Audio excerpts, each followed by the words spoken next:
Bienvenidos, queridos hermanos, con ustedes su hermano en Cristo, Jaime Cárdenas, en este su programa Conociendo el Catecismo, porque si no vivimos lo que creemos, terminaremos creyendo lo que vivimos. Empezamos en el nombre del Padre, del Hijo y del Espíritu Santo. Amén. Señor, te damos las gracias por todo lo que nos das. Alabamos y bendecimos tu nombre porque eres bueno y misericordioso. Nos ponemos ante tu presencia y te pido que envíes tu Espíritu Santo para que nos des, Señor, la gracia de poderte alabar en verdad, de poder entender lo que tienes que decirnos a través de nuestra Madre la Iglesia y de profundizar en los misterios de la fe, creyendo que la Iglesia, como dicen las Escrituras, es columna y fundamento de la verdad. Empezamos en el nombre del Padre, del Hijo y del Espíritu Santo. Amén. Pues bien, mis hermanos, vamos a continuar con el numeral 1559. Uno queda constituido miembro del colegio episcopal en virtud de la consagración episcopal y por la comunión jerárquica con la cabeza y con los miembros del colegio. El carácter y la naturaleza colegial del orden episcopal se manifiesta, entre otras cosas, en la antigua práctica de la Iglesia que quiere que para la consagración de un nuevo obispo participen varios obispos. Para la ordenación legítima de un obispo se requiere hoy una intervención especial del obispo de Roma por razón de su cualidad de vínculo supremo visible de la comunión de las iglesias particulares en la iglesia una y de garante de libertad de la misma. Numeral 1560. Cada obispo tiene como vicario de Cristo el oficio pastoral de la iglesia particular que le ha sido confiada, pero al mismo tiempo tiene colegialmente con todos sus hermanos en el episcopado la solicitud de todas las iglesias. Mas si todo obispo es propio solamente de la porción de grey confiada a sus ciudadanos, su cualidad de legítimo sucesor de los apóstoles por institución divina le hace solidariamente responsable de la misión apostólica de la iglesia. Miren qué responsabilidad tiene un obispo. Numeral 1561. Todo lo que se ha dicho explica por qué la Eucaristía celebrada por el obispo tiene una significación muy especial como expresión de la iglesia reunida en torno al altar bajo la presidencia de quien representa visiblemente a Cristo, buen pastor y cabeza de su iglesia. La ordenación de los presbíteros, cooperadores de los obispos. Numeral 1562. Cristo, a quien el Padre santificó y envió al mundo, hizo a los obispos partícipes de su misma consagración y misión por medio de los apóstoles, de los cuales son sucesores. Estos han confiado legítimamente la función de su ministerio en diversos grados o diversos sujetos de la iglesia. La función ministerial de los obispos, en grado subordinado, fue encomendada a los presbíteros para que, constituidos en el orden del presbiteriado, fueran los colaboradores del orden episcopal para realizar adecuadamente la misión apostólica confiada por Cristo. Numeral 1563. El ministerio de los presbíteros, por estar unido al orden episcopal, participa de la autoridad con la que el propio Cristo construye, santifica y gobierna su cuerpo. Por eso el sacerdocio de los presbíteros supone ciertamente los sacramentos de la iniciación cristiana. Se confiere, sin embargo, por aquel sacramento peculiar que mediante la unción del Espíritu Santo marca a los sacerdotes con un carácter especial. Y así quedan configurados con Cristo sacerdote, de tal manera que puedan actuar como representantes de Cristo cabeza. Numeral 1564. Los presbíteros, aunque no tengan la plenitud del sacerdocio y dependan de los obispos en el ejercicio de su potestad, sin embargo están unidos a estos en el honor del sacerdocio y en virtud del sacramento del orden. Quedan consagrados como verdaderos sacerdotes de la nueva alianza a imagen de Cristo, sumo y eterno sacerdote, para anunciar el evangelio a los fieles, para apacentarlos y para celebrar el culto divino. Numeral 1565. En virtud del sacramento del orden, los presbíteros participan de la universalidad de la misión confiada por Cristo a los apóstoles. El don espiritual que recibieron en la ordenación los prepara no para una misión limitada y restringida, sino para una misión amplísima y universal de la salvación, hasta los extremos del mundo. Hechos 1:8. Dispuestos a predicar el Evangelio por todas partes. Numeral 1566.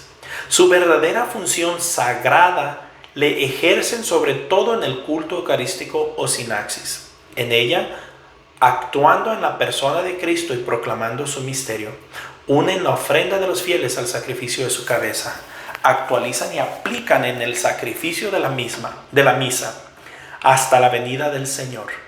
El único sacrificio de la nueva alianza, el de Cristo, que se ofrece al Padre de una vez para siempre como hostia inmaculada. De este sacrificio único saca su fuerza todo su ministerio sacerdotal. Como lo hemos dicho siempre, la Eucaristía es el culmen de nuestra fe. Ahí acúsenos de lo que quieran los hermanos protestantes. Si quieren decir que somos idólatras porque adoramos a la Eucaristía, que nos digan, porque ahí sí es verdad que la adoramos, solo que nosotros creemos que es Dios, ellos no. Pero Dios está en la presencia, en la Eucaristía real, o sea, Jesucristo Dios está con toda su presencia dentro de la Eucaristía. ¿Por qué lo creemos? Porque Cristo lo dijo. Si ellos no lo quieren creer es cosa de ellos, pero nosotros sí le creemos a Jesucristo. Numeral 1567. Los presbíteros, como colaboradores diligentes de los obispos y ayuda e instrumentos suyos, llamados para servir al pueblo de Dios, forman con su obispo un único presbiterio dedicado a diversas tareas. En cada una de las comunidades locales de fieles hacen presente de alguna manera a su obispo, al que están unidos con confianza y magnanimidad. Participan en las funciones y preocupaciones y las llevan a la práctica cada día. Los presbíteros solo pueden ejercer su ministerio en dependencia del obispo y en comunión con él. La promesa de obediencia que hacen al obispo en el momento de la ordenación y el beso de paz del obispo a fin de la liturgia de la ordenación significan que el obispo los considera como sus colaboradores, sus hijos, sus hermanos y sus amigos, y que a su vez ellos le deben amor y obediencia. Miren nomás qué hermosa unidad nos pide el Catecismo Católico a los sacerdotes, a su obispo y su obispo a sus sacerdotes. No siempre pasa así, pero así debería de ser. Numeral 1568.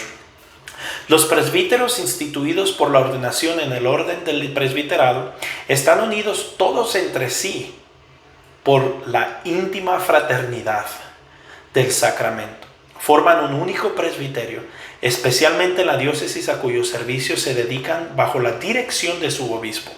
La unidad del presbiterio encuentra una expresión litúrgica en la costumbre de que los presbiterios impongan a su vez las manos después del obispo durante el rito de la ordenación.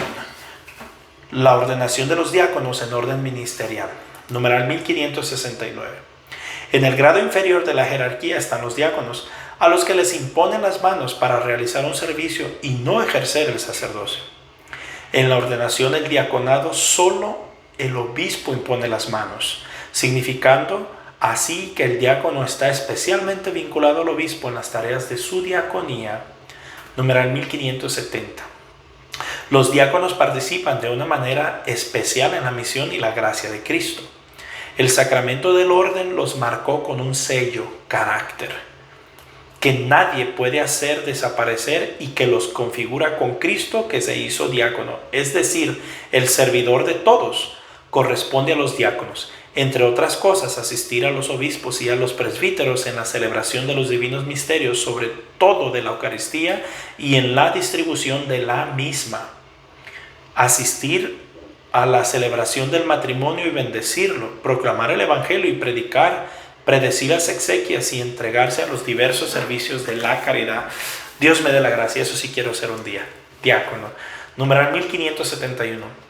Desde el Concilio Vaticano II, la Iglesia Latina ha restablecido el diaconado como un grado propio y permanente dentro de la jerarquía, mientras que las iglesias de Oriente lo han mantenido siempre. Mientras que las iglesias de Oriente lo habían mantenido siempre.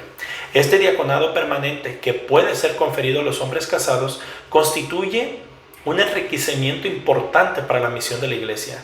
En efecto, es apropiado y útil que los hombres se realizan en la iglesia un ministerio verdaderamente diaconal, ya en la vida litúrgica y pastoral, ya en las obras sociales y caritativas, sean fortalecidos por la imposición de las manos transmitida ya desde los apóstoles y se unan más estrechamente al servicio del altar, para que cumplan con mayor eficacia su ministerio por la gracia sacramental del diaconado. La celebración de este sacramento, numeral 1572. La celebración de la ordenación de un obispo, de presbíteros o de diáconos, por su importancia para la vida de la iglesia particular, exige el mayor concurso posible de fieles.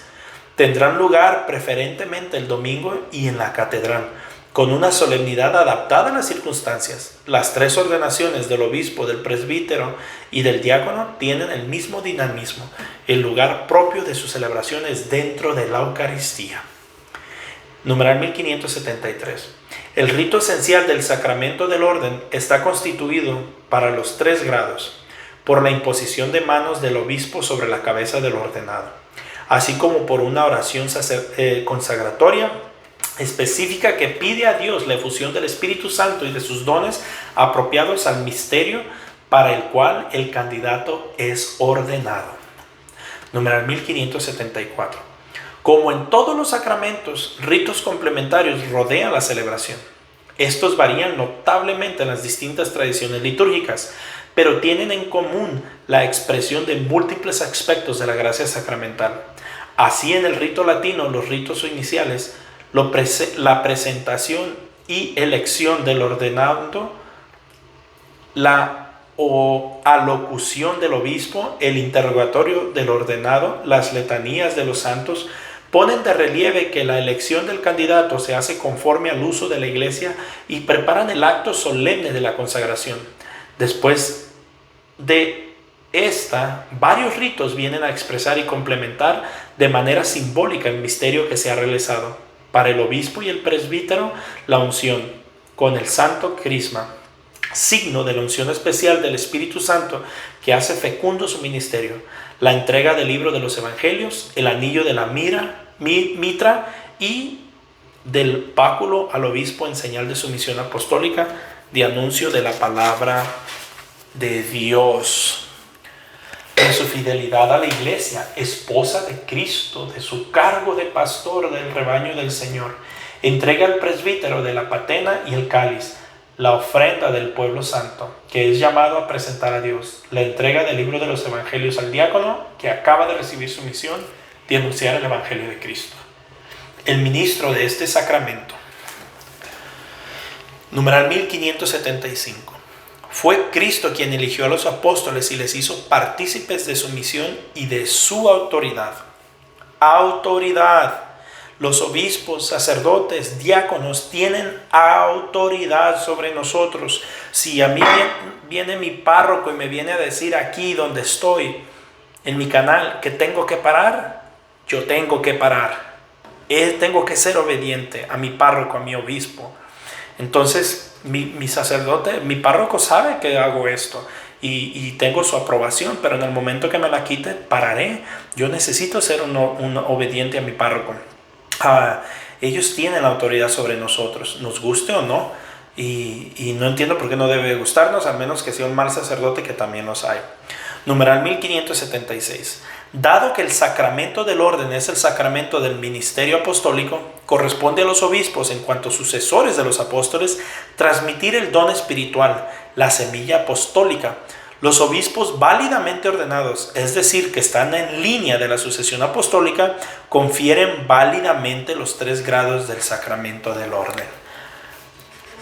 O sea, que solamente y únicamente aquellos que están con la ordenación válida pueden transmitirlo. Aquellos que están en obediencia a nuestro Papa. Y lo mismo los sacerdotes a nuestro obispo, aquellos que están obedeciendo. Pero si su obispo los suspende, si su obispo ay, se me va la palabra, pero les quita el sacerdocio, no dejan de ser sacerdotes como tal, porque ya cuando eres ungido como sacerdote, eres sacerdote para toda la vida, pero ya no puedes practicarlo. Se te está prohibido. Tenemos, o ellos tienen que estar en obediencia y sumisión a sus obispos y sus obispos al Papa. Así que un fuerte abrazo, la paz del Señor, y primero Dios, continuaremos mañana. Bendiciones.